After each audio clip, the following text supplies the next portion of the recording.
Kompas Petang kami lanjutkan, saudara. Polisi tidak menahan Roy Suryo CS usai diperiksa perdana sebagai tersangka kasus tuduhan ijazah palsu Presiden ke-7 Republik Indonesia, Joko Widodo. Roy Suryo menyebut menyiapkan sejumlah ahli pidana untuk menjawab tuduhan pelanggaran Undang-Undang ITE.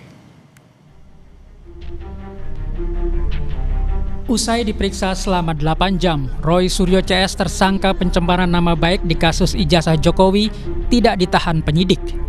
Roy Suryo, Rismon Sianipar, dan Tifauzia Tiasuma atau Dr. Tifa diperiksa perdana sebagai tersangka kasus pencemaran nama baik Presiden ke-7 RI Joko Widodo.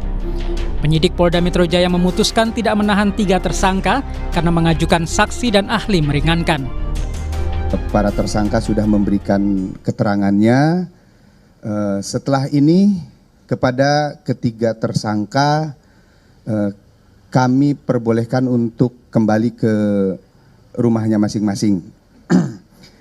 Kenapa demikian? Karena ketiga tersangka mengajukan ahli dan saksi yang meringankan.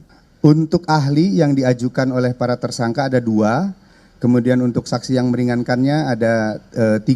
Dan kami akan segera melakukan permintaan keterangan terhadap para saksi dan ahli yang dimohonkan oleh para tersangka tersebut. Roy Suryo mengatakan pasal-pasal pencemaran nama baik yang diterapkan polisi tidak tepat. Ia mengaku penetapannya sebagai tersangka adalah bentuk kriminalisasi. Untuk itu, Roy sudah menyiapkan sejumlah ahli pidana untuk menjawab pasal-pasal ITE yang dikenakan padanya. Akan ada juga ahli pidana, ya ahli pidananya akan ada banyak nanti.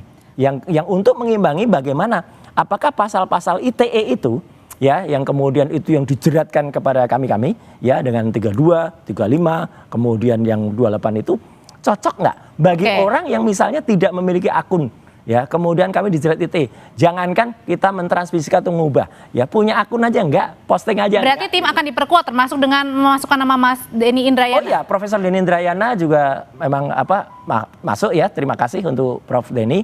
Termasuk juga yang sudah masuk kan sempat ada nama dari Pak Menkumham di era dulu ya, Pak Amir Samsudin. Sebelumnya, Polda Metro Jaya menetapkan 8 tersangka dalam kasus pencemaran nama baik tudingan ijazah palsu Jokowi. Roy Suryo masuk dalam klaster kedua bersama Rismon Sianipar dan Tifauzia Tiasuma.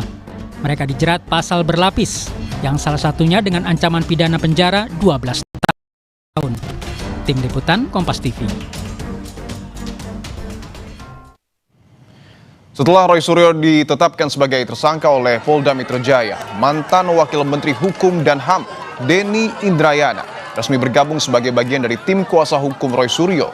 Denny menyebut keputusannya membela Roy Suryo karena melihat penetapan tersangka sebagai bentuk pembungkaman terhadap kelompok-kelompok kritis. Menurut Denny, untuk menilai ada atau tidaknya pencemaran nama baik, keaslian ijazah Jokowi harus dibuktikan terlebih dahulu. Bukan hanya saya meyakini ada indikasi kriminalisasi dalam penanganan kasus itu, tetapi yang jauh lebih penting adalah bagaimana kita kemudian melihat kasus ini secara lebih substantif. Ini bukan hanya persoalan pidana, sebagaimana pasal-pasal yang dituduhkan. Lebih mendasar dari itu, ini adalah persoalan konstitusionalitas bagaimana penegakan hukum harus merdeka dari berbagai kepentingan termasuk intervensi kekuasaan. Polisi tidak menahan Roy Suryo CS setelah diperiksa sebagai tersangka kasus tuduhan ijazah palsu Presiden ke-7 Republik Indonesia, Joko Widodo. Roy Suryo pun menggandeng mantan Wakil Menteri Hukum dan Hak Asasi Manusia, Denny Indrayana, dalam tim kuasa hukumnya. Apakah bukti-buktinya belum kuat sehingga Roy Suryo dan kawan-kawan belum ditahan? Kami akan membahasnya bersama kuasa hukum Roy Suryo CS, Abdul Ghafur Sangaji, dan Ketua Jokowi Mania, Andi Azwan. Bapak-bapak, selamat petang semua. Selamat sore, Mas. Siap, saya ingin ke Bung Sangaji terlebih dahulu. Bung Sangaji, klien Anda ini tidak ditahan. Apakah ini artinya Roy Suryo punya bukti yang kuat? Ya, terima kasih. Pertama tentu kami mengucapkan terima kasih kepada seluruh rakyat Indonesia yang telah mendukung gerakan RRT untuk membongkar kepalsuan ijazah mantan Presiden Joko Widodo, sehingga dukungan rakyat itu membuahkan hasil yang sangat menggembirakan bagi kami, yaitu tidak dilakukannya penahanan oleh penyidik Polda Metro Jaya. Itu hal yang pertama. Hal yang kedua, pertanyaan krusialnya kenapa tidak dilakukan penahanan oleh penyidik Polda Metro Jaya? Ada dua alasan. Alasan yang pertama adalah tentu kita melihat pada pertimbangan subjektif penyidik Polda Metro Jaya yang diatur dalam ketentuan pasal 21 ayat 1 KUHP, yaitu sama sekali tidak ada kekhawatiran dari penyidik Polda Metro Jaya di mana Mas Roy Suryo, Bang Rismon, dan Dr. Tifa dikhawatirkan tidak akan melarikan diri, kemudian tidak akan menghilangkan barang bukti, dan tidak akan mengulangi tindak pidana. Saya adalah kuasa hukum yang mendampingi proses pemeriksaan Mas Roy dari mulai pagi sampai selesai, sampai kemudian kami keluar, dan di ujung pemeriksaan itu alhamdulillah penyidik Polda Metro Jaya menyampaikan satu kabar gembira bagi tersangka, yaitu tersangka boleh pulang. Dan itu menandakan bahwa memang gerakan ini adalah gerakan yang didukung oleh doa seluruh rakyat Indonesia. Itu alasan pertama.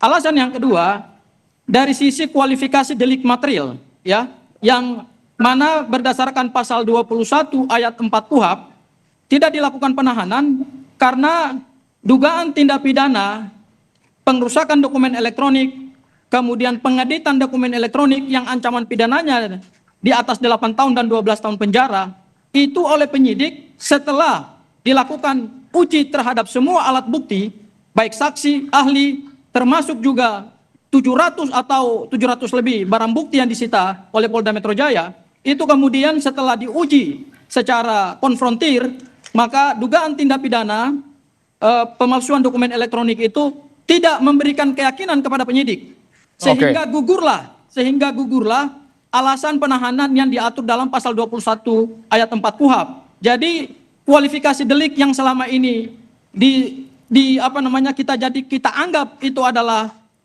pasal-pasal siluman atau pasal-pasal yang dipaksakan untuk melakukan penahanan, ternyata setelah dilakukan pengujian terhadap alat bukti, baik keterangan ahli, kemudian saksi, termasuk juga memeriksa barang bukti, ternyata penyidik tidak meyakini bahwa dugaan tindak pidana yang ancaman pidananya 8 dan 12 tahun penjara itu tidak terbukti, sehingga Mas Roy kemudian tidak dilakukan penahanan. Itu alasannya, Mas. Oke, kami sudah tangkap poinnya. Artinya kalau menurut Bung Sang Aji adalah bahwa bukti-bukti ini tidak terlalu kuat untuk kemudian polisi menahan Roy Suryo CS. Sementara kita tahu Bung Andi Azwan bahwa pihak Anda sebagai saksi pelapor ini sudah memberikan bukti tapi disebut tidak kuat. Tanggapan Anda? Ya, begini Tifal, saya juga tahu kronologisnya di sana karena dari Bung Hosinuddin juga cerita, waktu itu kami satu frame di TV sebelah. Sebetulnya mereka sudah memasuki penahanan karena sudah ada dokter untuk mengecek, ya. Tapi kan memang betul ini adalah subjektif dari penyidik. Kalau kita lihat itu alasannya kenapa? Karena kan ada jaminan dari dua pengacara, ya, dua saksi ahli, ya. Kemudian juga kan ada saksi ahlinya yang yang ingin minta diperiksa juga untuk memperkuat alibi mereka, kan begitu. Jadi artinya itu bukan bahwa materinya kita 700 sekian itu gugur, tidak seperti itu, ya. Jadi ini adalah alasan yang subjektif saja untuk tidak penahanan itu, ya. Dan menunggu dari saksi ahli dari pihak Roy Suryo itu untuk diperiksa juga, karena kan mereka belum diperiksa itu untuk saksi ahlinya. Inilah salah satunya meminta untuk itu. Maka sebagai jaminannya adalah dari saksi ahli mereka dan pengacara mereka, begitu. Oke. Jadi sebetulnya ini hal yang biasa-biasa saja karena kan di KUHP juga sudah diatur, bukan suatu kemenangan ataupun suatu kekalahan. Ya, yang biar bagaimanapun juga kan nanti ada pemeriksaan selanjutnya. Kalau ditemukan hal-hal yang memberatkan perlu penahanan pasti akan dilakukan itu. Tapi yang kita lihat ya kita apresiasi apa yang dilakukan oleh Polda Metro Jaya dalam hal ini penyidik, ya, dengan hak subjektif mereka lakukan untuk itu. Kita lihat saja nanti setelah itu. Begitu. Artinya kalau penyidik menilai bahwa secara subjektif meyakini Roy Suryo CS tidak akan melarikan diri, tidak akan menghilangkan barang bukti, Bung Andi sepakat dengan hal itu? Iya, kan ada jaminan untuk itu. Oke. Dari saksi ahli dan pengacara itu. Kita percayalah bahwasanya apa yang dilakukan oleh penyidik itu melalui tahapan-tahapan dan pemikiran-pemikiran mereka secara subjektifnya itu. Ya. Ya, pertama kan tadi Oke. kan tidak menghilangkan alat bukti, Ya. yang tidak melarikan diri, tidak mengulangi perbuatan. Ya kalau misalnya mereka kumpul-kumpul lagi, ya meluncurkan buku, ya dan membuat kegaduhan, ya pasti akan langsung ditangkap untuk itu. Tapi gini Bung Andi, bahwa kekuatan Roy Suryo CS saya ini mau koreksi dulu ya, Bang baik, Andi ya. silakan Bung Sang Ya, Haji. Bang Andi nggak tepat ini, jangan menggiring wacana yang tidak sesuai dengan fakta hukum. Bang Andi tidak menemani, tidak berada di Polda Metro Jaya. Ya, jadi Bang Andi mohon maaf, jangan Anda menggiring wacana yang kebenarannya tidak valid gitu ya. Pertama, tidak ada jaminan dari kuasa hukum, ingat itu. Yang kedua, jaminan itu hanya bisa diberikan ketika dilakukan penahanan. Tidak ada hukum acara pidana yang mengatakan bahwa dijaminkan dulu, baru kemudian tidak dilakukan penahanan. Jangan ngaco. Oke. Ya, Saya nggak harus ngaco dilakukan ya, dulu jadi penahanan sebentar. Bapak kan Harus dilakukan Bapak dulu kan penahanan, melihat baru apa kemudian yang hukum acara pidana dikatakan mengatur oleh Polda akan ada Metro penangguhan Jaya. penahanan. Anda jangan Alasan ngaco, Anda tidak ada di dilakukan Polda Metro Jaya. penahanan, kan Jangan sudah membangun jelas wacana itu. yang menyesalkan. Oke, baik. Tidak ada hal Baik, yang kita dengarkan. Bang Andi. menyesatkan. Jadi Itu sudah saya berikan dijelaskan kepastian, oleh tidak ada Kabar jaminan Eskrim dari kuasa hukum terkait dengan Baik, baik. dilakukan ada penahanan. jaminan dari Baik. saksi ahli, ya. Ya. Itulah yang membuat Mas Andi, subjektivitas yang memberikan dari jaminan tidak dilakukan pihak penahanan Baik, baik. itu Anda jangan melakukan, ngaco. ya menyerahkan itu Anda yang jangan jelas. ngaco. Saya tidak ngaco.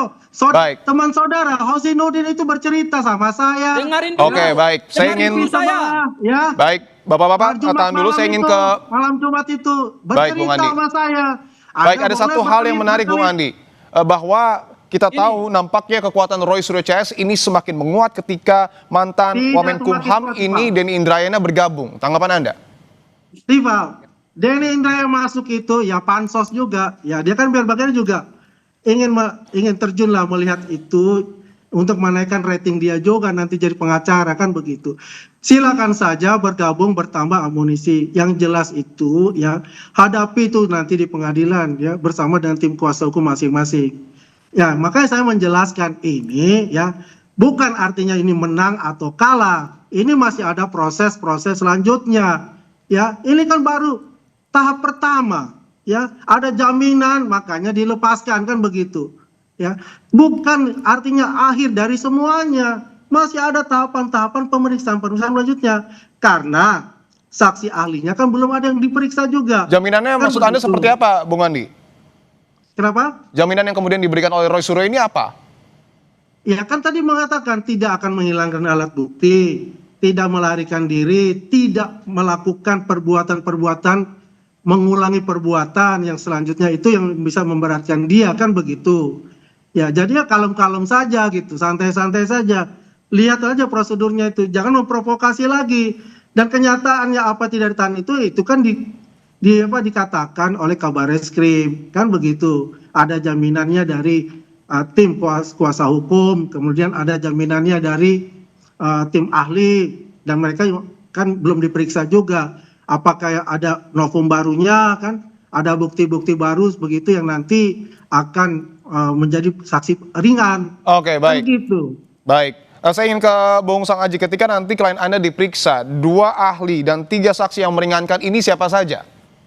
Yang pertama, saya ingin mengomentari lagi ya, ini pendapat yang sesat dan informasi yang tepat dari Bung Andi Azwan ya. Jadi tidak ada jaminan, ada jaminan dari kuasa hukum maupun ahli. Ini penegakan hukum, Bos.